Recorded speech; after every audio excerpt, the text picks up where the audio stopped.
Hello everybody, long time no see, long time no chat. In this video, I am feeling like talking about my major arcana for 2022, which is Arcana 12 or the Hanged Man. The last time I spoke of my major arcana for the year, I believe was 2019. That was Arcana or Mystery 9, the Hermit, and before that was 2018. Mystery 8 and 11, which were Justice and Fortitude. I use both because often 8 is Fortitude, often it's Justice, and sometimes 11 is Fortitude, sometimes it's Justice.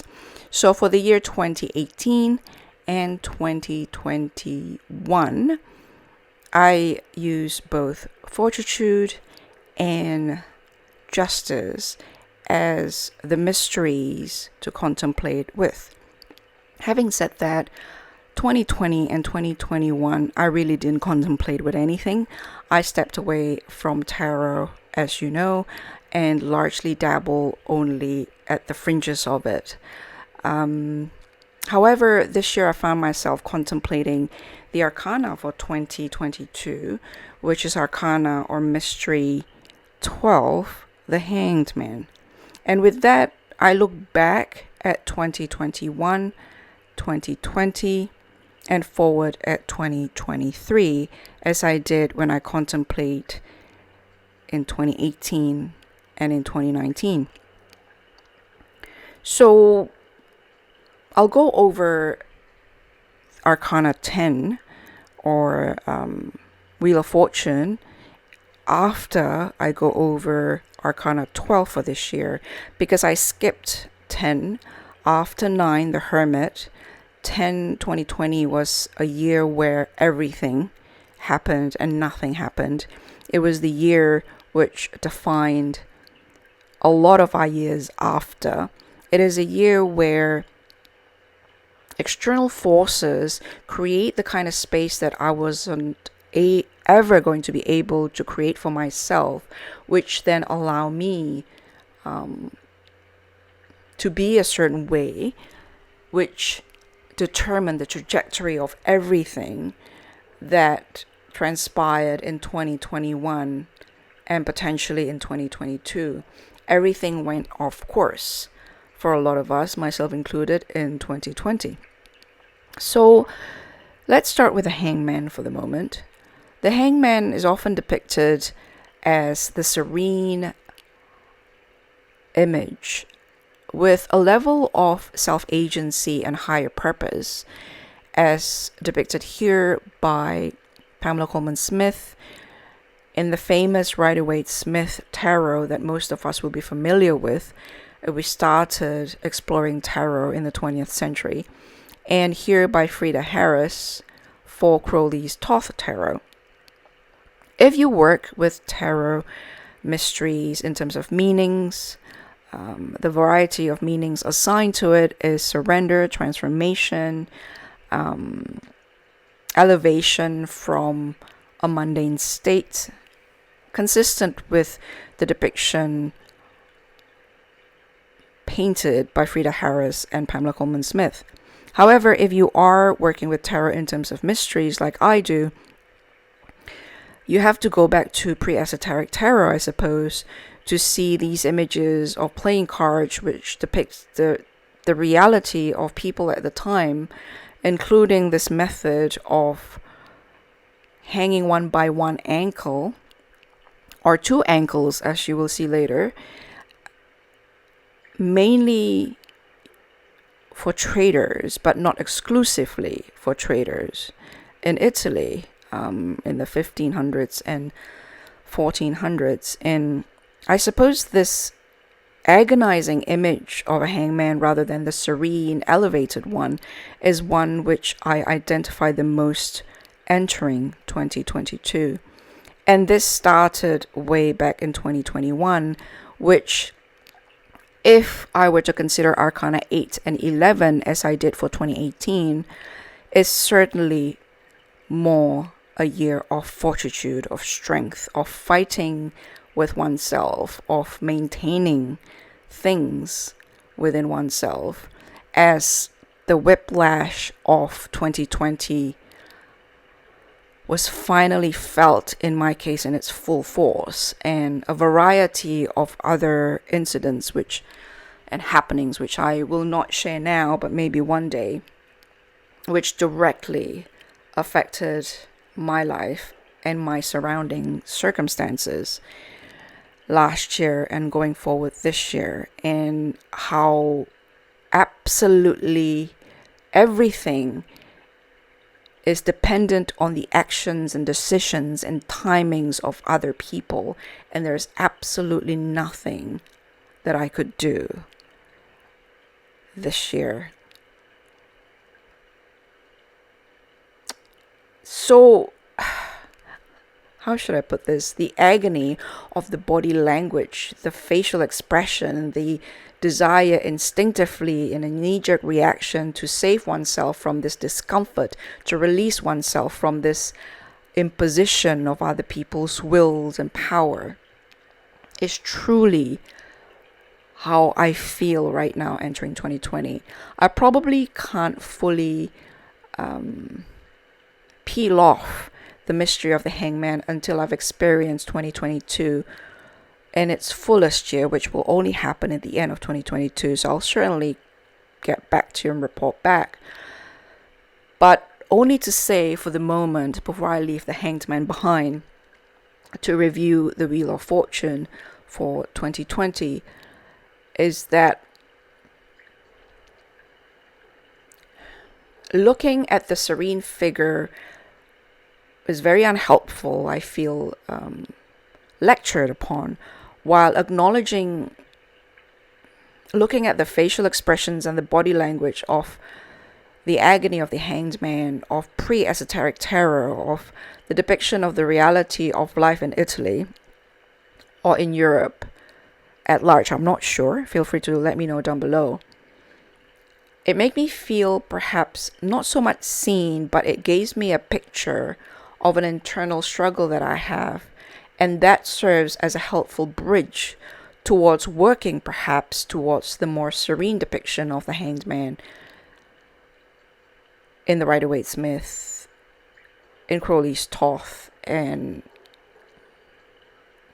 in a more recent take or visual take of the mystery of the hanged man.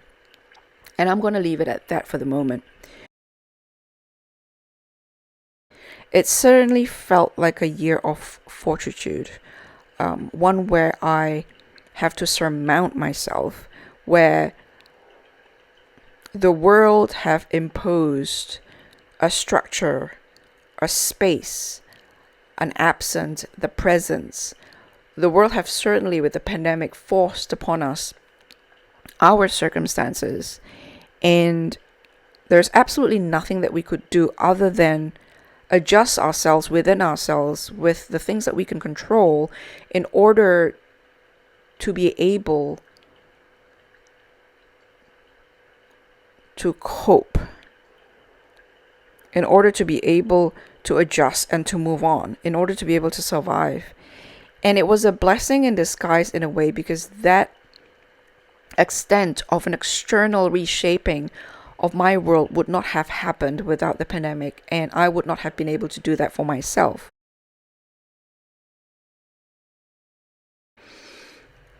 And a lot of the depiction of the Wheel of Fortune in the Western esoteric tradition involved the goddess Fortuna with either her eyes closed or carrying a wheel that you can turn round and round, where indiscriminately people will be in an up position and then in a down position, and or sometimes she is depicted carrying a cornucopia, which indicate good fortune.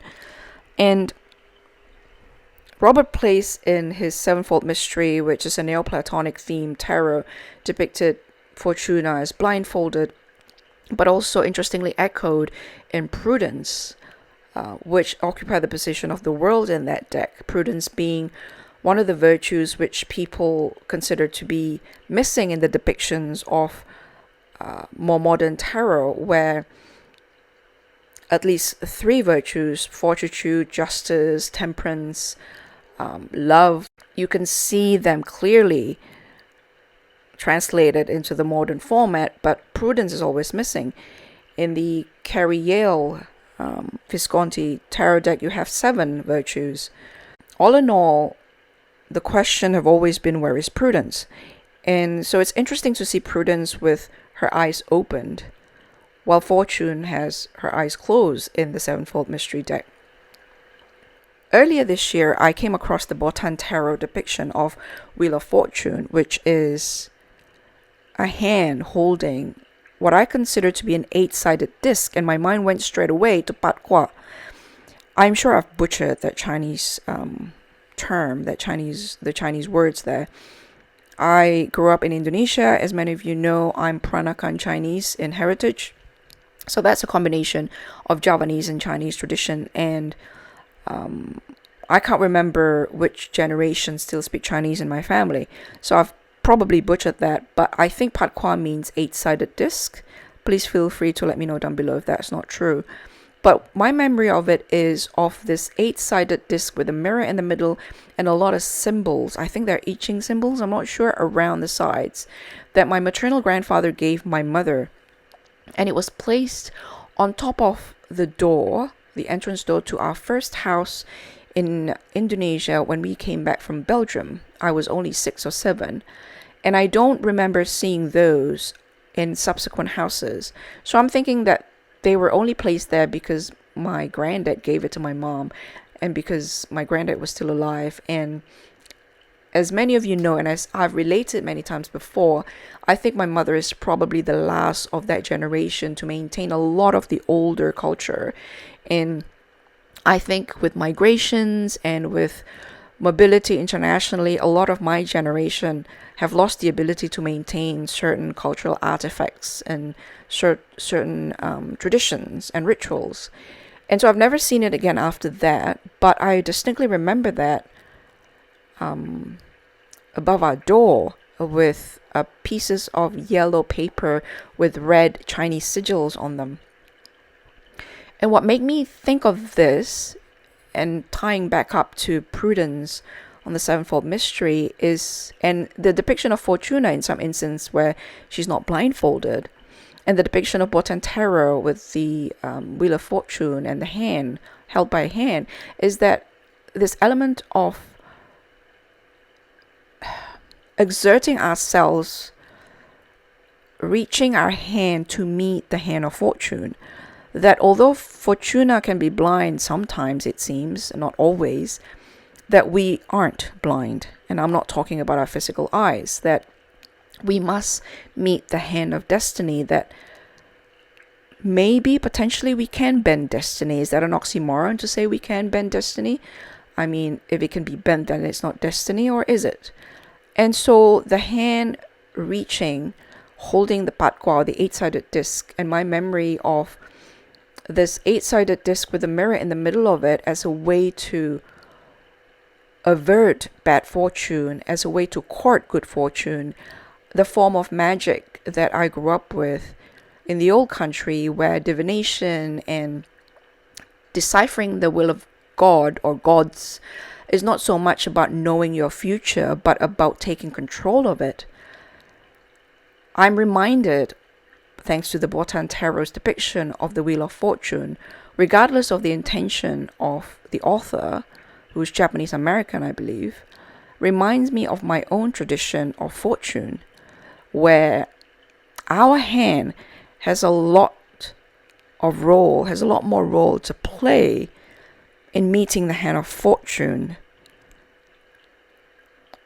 as compared to some of the more traditional depiction of the Wheel of Fortune, which we are subjected to with no ability to actively interact and negotiate with it. Do you know what I mean?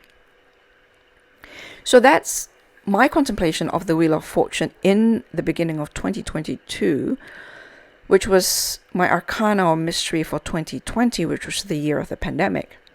I really didn't have time for tarot at the time, beyond the frivolous, beyond the periphery, as well as 2021. And I am still doubtful as to how much I will engage with tarot in 2022. However, My recent exploration of the Rosary as a mean to obtain mindfulness, which I badly need in such a stressful time, and the idea of mysteries in the Rosaries, which as a casual, traditional, cultural Catholic, I'm not very familiar with, which apparently is very much tied in to the practice of the Rosary, which I only know in theory but never know in practice. And these ideas of the mysteries and tarot to contemplate with is brought all this mysteries of the year, arcana of the year, major arcana, major mystery of the year back to the front of my mind. And I quickly did the calculation, and basically once you know your major arcana for 1 year, you basically just move along the arcana, so the major arcana 1 year after the next, so if 2019 is arcana 9, then 2020 is arcana 10, 2021 is arcana 11, and 2022 is arcana 12. And next year 2023 is arcana 13, which is death, the end of everything and the beginning of something else. And it makes sense. If strength is required in 2021, if meeting the hand of fortune is required in 2020, and strength is required to hold on to that in 2021, to hold on to that balance, 2022 requires that you surrender to, in the process of meeting the hand of fortune, in the process of shaking hand with the goddess Fortuna, you must be willing to surrender and not to fight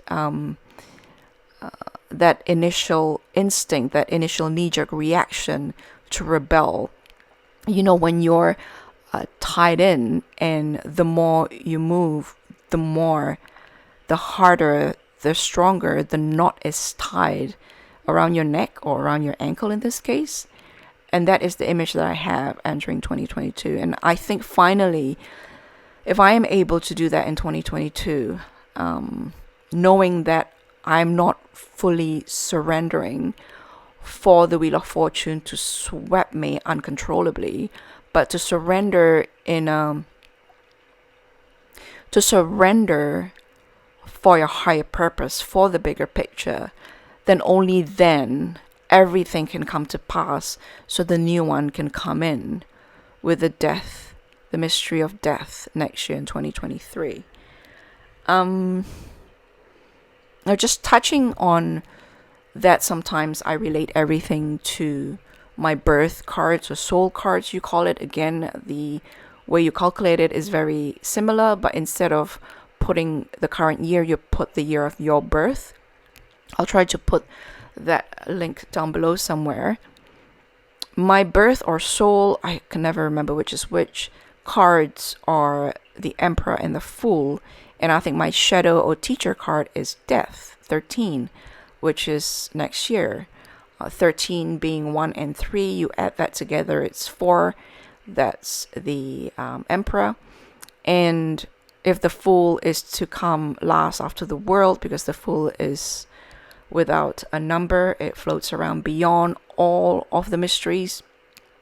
If you assign the Fool 22, then 2 plus 2 is 4, again, the Emperor. And that can be a topic for a whole different video, which I'll get back to someday, maybe. But that contemplation with the Hermit from 2018, which made me think of the iconography of the Hermit, which tied in very much with Father Time. And Father Time is tied in very much with death. And death is one of my birth cards or teacher shadow cards. Different people call and conceptualize these things differently. There's certainly something to be pondered further there. This idea of the aging body in the depiction of Father Time in the position of the Hermit in Mystery 9 and Fine della Torre, with a man with a beard on crutches. Like the Minchiati, there's this man on crutches, disabled body, the body is deteriorating, older man, and yet in the Fina della Torre, this man possesses a pair of wings. He can fly. And so that's when my thoughts of Father Time and death and my contemplation of the hermit prior to the Wheel of Fortune enters my mind again. So whatever that is, I will synthesize that in a different video for sure. But for the moment, thinking about Fortitude for 2021, a really rough year for a lot of us, for me personally, for sure. And 2020 as the year of fortune, as the year which reminds me, thanks to the Botan Tarot, that, and which reminds me of my my own tradition in these things, where our agency plays a lot more role in meeting destiny. It's been quite an interesting contemplation to bring into 2022. So until then, I'll talk to you later.